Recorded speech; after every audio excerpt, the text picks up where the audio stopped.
Hello guys, good morning. അപ്പോൾ അതാ രാവിലെ ഞാൻ എണീറ്റ് മുടിയൊക്കെ കെട്ടി മോയ്സ്ചറൈസറൊക്കെ ഇട്ട് സുന്ദരിയായിട്ട് നിൽക്കാമെന്ന് ഓർത്തു. എന്തിനാന്ന് വെച്ചാൽ അമ്മ ഇപ്പം പുട്ടും കടലയും കൊണ്ടുവന്ന് തരും, അത് കഴിക്കാൻ.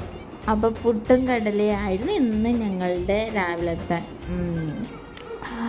മിക്ക ദിവസവും പുട്ട്, ഉരുളക്കിഴങ്ങ് ഇന്നൊരു മോചനം പുട്ടും കടലയും. പിന്നെ പപ്പടം നാട്ടുകാരെ കഴിക്കാൻ വേണ്ടി അമ്മ പറ്റിക്കാൻ വേണ്ടി നിന്നാൽ ഇതൊന്നും അമ്മ തരാറില്ല എനിക്ക്. അങ്ങനെ പുട്ടും കഴിച്ചു. അപ്പോൾ ഒരാൾ അപ്പുറത്ത് നിന്ന് കളിക്കുന്നുണ്ട്. അമ്മച്ചിയാണ് അടുക്കളയിൽ എന്താ ജോലിയിലാണ്. അപ്പോൾ ഇന്ന് മഴയൊന്നും ഇല്ലാത്ത കാരണം സമാധാനം. അമ്മ തുണിയൊക്കെ അലക്കിയിട്ടിട്ടുണ്ട്, മഴയൊന്നുമില്ല, ഇന്ന് ഇച്ചിരി വെയിലൊക്കെ ഉണ്ട്.